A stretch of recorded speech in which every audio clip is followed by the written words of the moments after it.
Okay, you were at the No Kings rally a week ago yesterday here in Eugene. Yes, I was. It was a grand old time.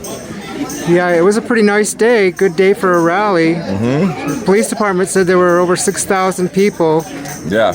Did you go One on? of the bigger ones I've been in Eugene. They say it's the biggest.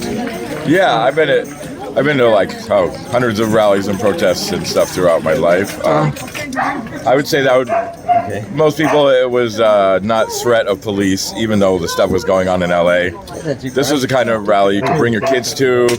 You know, there were kids blowing bubbles and flowers, and a lot of elders, a lot of gray-haired, wise people. Yeah, I saw that. I was there. I saw that. And you weren't threat. My mom actually went, in Massachusetts, and she's a hermit. She doesn't get out much. We also went to the Hands Off before that. So that's why it was so big. The Hands Off was kind of like getting a whole group, phone trees together and internet connections and all that, so that there was more. The next one we have will probably even be bigger. We'll probably break records again.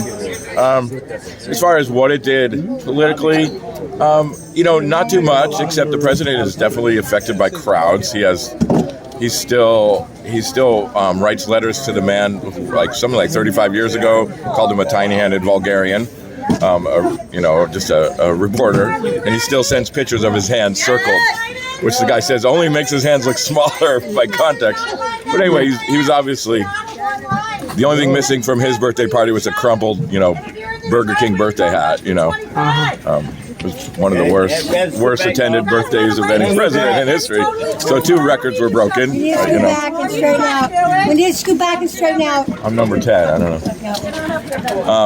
The squeaky tanks, Melania batting his hand and her look of disgust, people falling asleep.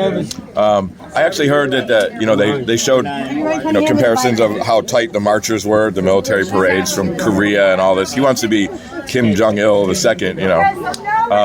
so tight, so orderly, patriotic looking even. Our soldiers were really floppy. They were walking kind of like, I couldn't believe it, actually. So I've heard now that maybe they didn't want to be there. I heard they were doing it as protest. Oh, good. That's maybe good. Their parents didn't show up. Yeah. I don't know. Nobody showed up. But it wasn't your usual military look. And the guy holding the drone, whee! So, I'd say it's like, the planet is going through a lot right now. It's, the tide of fascism and hate and the wars. As you know, right now we're bombing Iran, and an unprecedented, unconstitutional move by the president.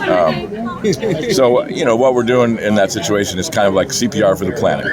We're massaging the right points. I've had 80 something. And we're, we don't think we're doing anything, but we're definitely having an effect. And I'm really looking at the kids that were there. I spent a lot of time talking with all the newbies, because I'm an old hat kind of protester. And, I think that's our future. The little kids that were there and, making sure, and a lot of autistic kids were there for the first time who had problems with crowds. They still went.